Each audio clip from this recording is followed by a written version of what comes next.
Hello everyone. For the people who don't know me, my name is Elyesa, and today I'm going to talk about Privacy by Design 3.0 and how we are evolving privacy documentation processes in ILIAS. So building on my last talk at the last development conference, I will focus specifically today on the development of privacy documentation over the past year. This is part of our broader effort to integrate data protection more systematically into ILIAS. We have made good progress, but still face some challenges in terms of consistency and scalability. So to give you an overview, I would like to give you some points where I will start with the motivation for privacy documentation, to explain why this topic is still relevant in the context of ILIAS. Then I will look at the current state of the privacy MD files, highlighting where we stand today. From there, we will move to the development of documentation practices, showing how approaches have evolved over time. After that, I will introduce the target documentation workflow, outlining where we want to go in terms of structure and standardization. Then I will examine the operational effort of privacy documentation, including concrete figures and resource implications. And finally, I will address maintenance and sustainability, focusing on how we can ensure that documentation stays consistent and up to date. So starting with the motivation for privacy documentation. So first, I would like to say something about the purpose of privacy MD files and highlight their practical benefits and ensures legal compliance and ultimately supports the privacy by design. So starting with the aspect of the purpose, the idea is to create documentation at the level of individual components. This means that each component in ILIAS describes its own processing of personal data in a structured way. And this documentation answers three main questions: what personal data is processed, for what purpose it is processed, and for what purpose and where it is stored. And another important aspect is that privacy MD files translate technical system behavior into a structured and understandable documentation. One of the main benefits is increased transparency for institutions operating ILIAS. So privacy documentation provides direct support for administrators and maybe also data protection officers. And another important point is traceability. So in a complex system like ILIAS, it can be difficult to understand how data flows through different components. And finally, it helps to establish shared documentation across the data code base.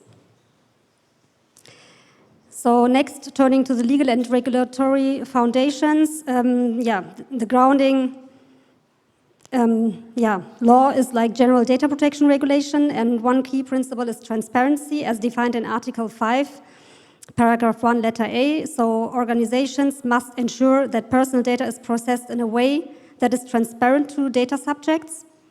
Closely related to this are the information obligations under Articles 13 and 14. And these require that data subjects are informed about how their data is processed, including purposes, recipients, and also storage. Another important principle is accountability, which is very important, defined in Article 5, Paragraph 2. This means that organizations must... where's the mouse? Must not only comply with data protection rules, but also be able to demonstrate this compliance. And finally, my favorite article, Article 25, introduces data protection by design and by default.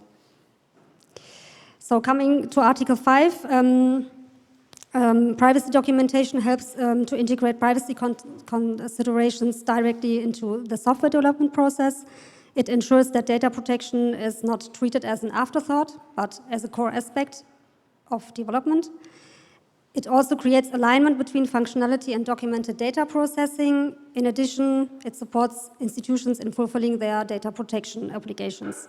And finally, it improves trust and transparency within the platform. So speaking about data protection requirements, let's take a look at the current situation in ILIAS. So at the moment, we have around 60% of components which are documented. At the same time, we have 10% of them are currently under progress, so they are commissioned already. However, there's 30% of components which still lack this documentation, and this highlights that there's still a big gap to fill.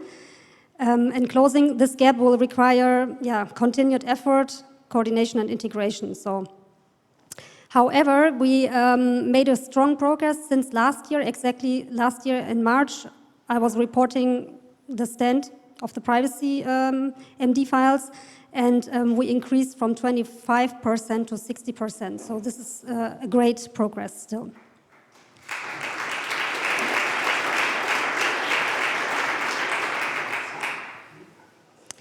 So to understand this better, let's look at how this documentation practices have developed over time. I would just like to explain how we approached.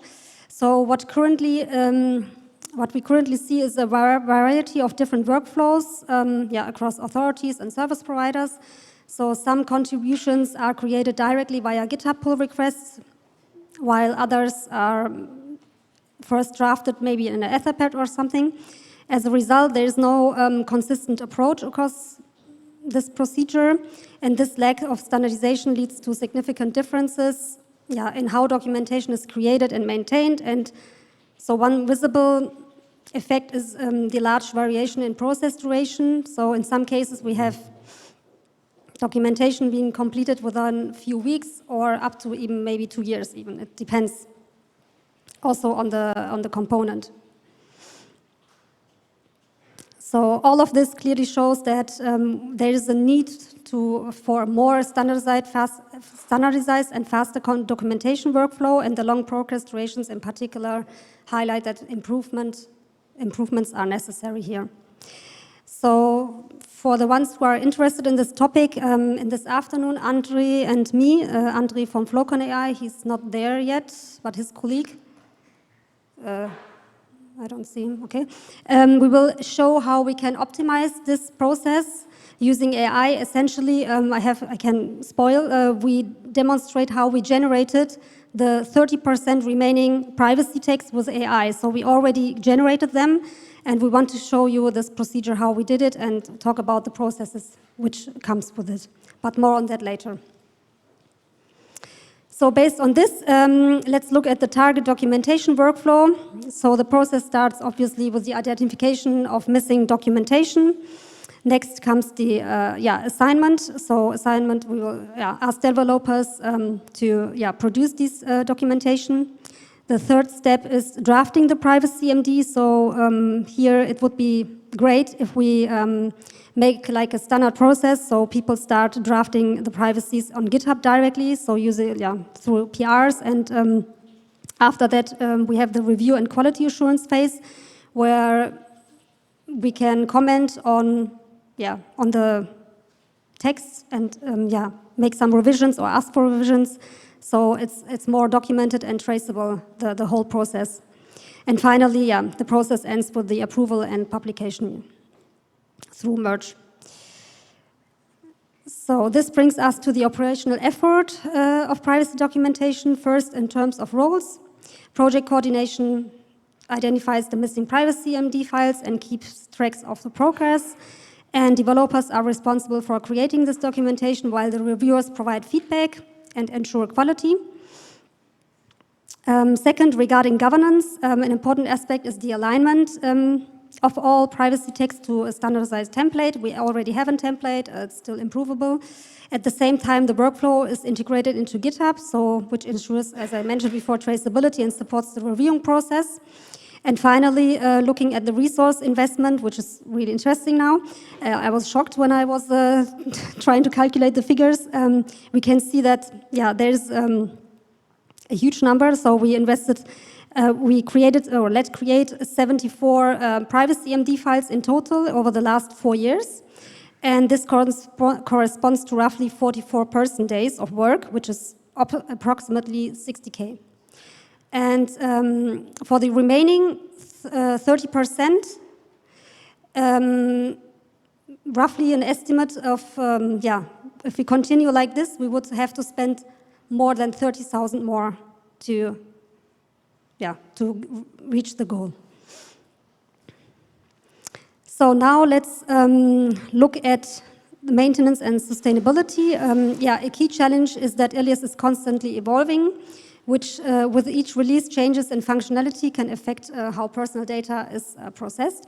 This means that documentation and functionality in documentation must be updated continuously and also faster.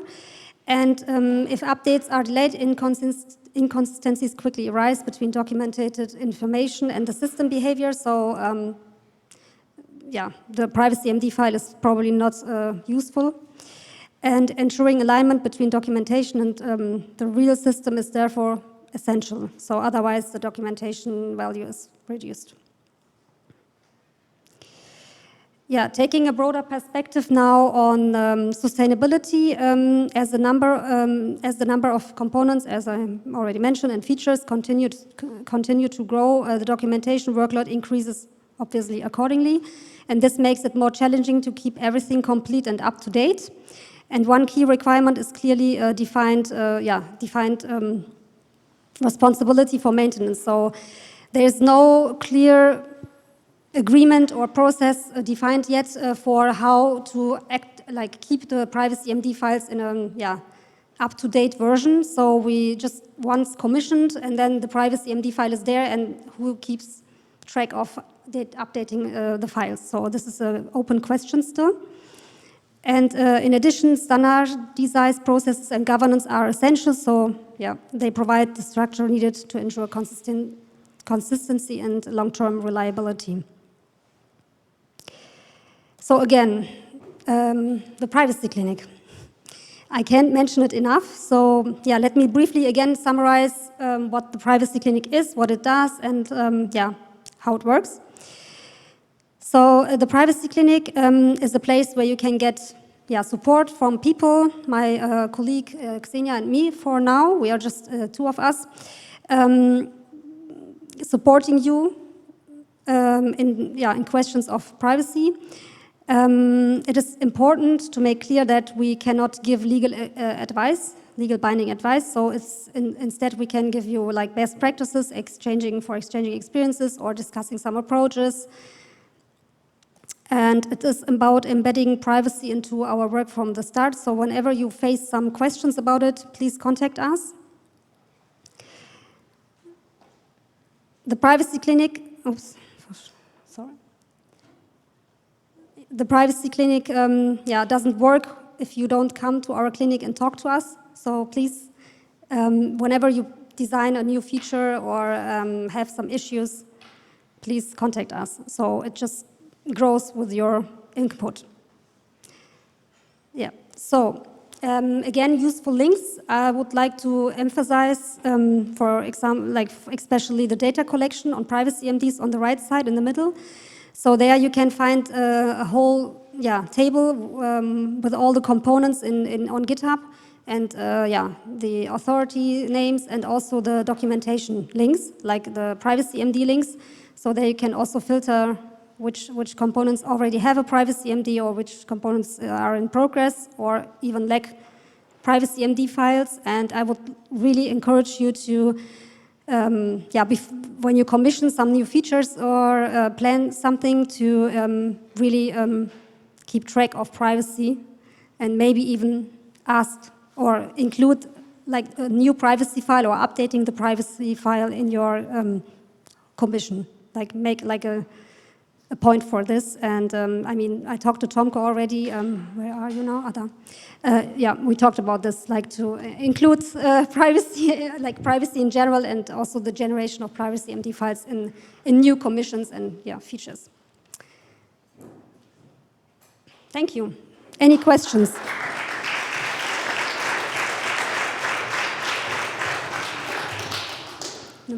Thank you very much.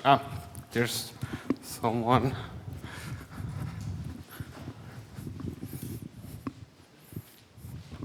Yeah, thank you very much for all the work you do here. I'm going to start honestly, and there will be a question at the end. I'm sorry. There is something that triggers me, and that's the privacy by design that you have on top of it. Because in my world, nothing what you do is privacy by design. What you're doing here is trying to amend the not privacy by design we have. Because if we would have privacy by design, the code would generate everything you have here. Yeah. And this would also mean that the follow-up costs go down. What we are doing is performance privacy. So you are trying to document, you are trying to lower initial costs by actually increasing long-term costs. Do we have a path to get from this, what we are doing now, to a real privacy by design that, on the long run, would be far cheaper and far better, and they would lie far less in our documentation that we do now?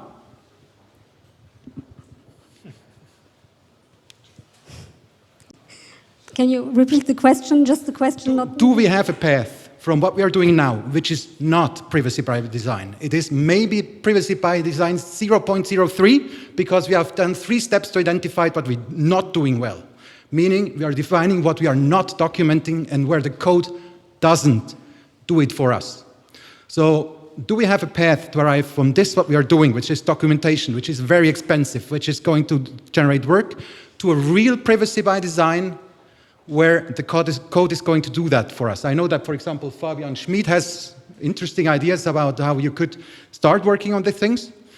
And there are concepts around, but do we have an idea how we get there, and that we don't use our resources all for something that's actually, at the end of the day, compliance and waste of money in a certain way? So this is a long story. We started like when AI wasn't on the table yet. So in the afternoon, we will actually present. Yes, it's the documentation, but where do we start? We start with documentation and go further. If we have all the documentation for every component, we have a base. Everyone understands at least a little bit of how the data flows in every component. So. Das Mikrofon? Sorry, you write that the data access, you generate something that regulates data access in the code. That would actually mediate between the component that wants something and the layer that gives you the data. This layer can control what you receive, what you can't receive. And in the moment you want to access it, you are able to generate automatically the necessary documentation that tells you there is a component coming that wants something. I think if you look at Apple's background, I'm sure they have layers like this for apps. I'm sure Android has layers like this, where you have automatic, to a certain degree, they have manual work in there, but to a certain degree, you can generate that. And the question is, how do we get there? Because the documentation is for your compliance. It doesn't invest in the system for making it better. It just invests that you are compliant. Yeah. So I know it's a hard question. Ideal situation. Yes, it's a really good question. Not an easy question. Yes. Sebastian? Oder where now? Wo? Hand hoch. Wo denn? Einmal Hand hoch. Damit.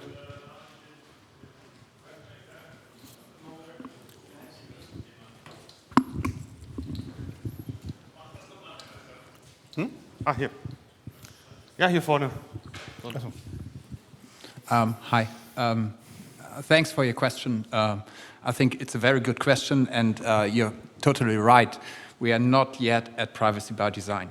Privacy by design means that every component designer, the one who designs the component with all its technical and fachliche requirements, thinks of what's the minimal data set I need for my use case, for my component.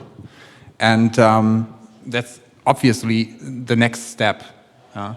So what we did a kind of mapping, like how is data flow happening in ILIAS. That's the first step, that's the base we have now, or probably in the next year, hopefully. And, but, you know, I think it's a process of transition. It's an evolutionary process, right? When we were in the talks with all the component maintainers, it was actually a long struggle to make them tell us how data flow in their components work. So that's actually the first step. So we need to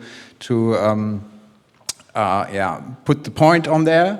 That's the mapping data flow works in this component like this, and then we can look at the component and think of how could we design it to be privacy, to be a design that uses only minimal data.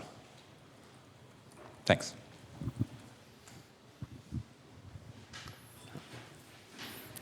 So thank you very much. I think if you want to continue, of course, talking with Elyesa, I think you're free in the evening for any ideas. Thank you very much.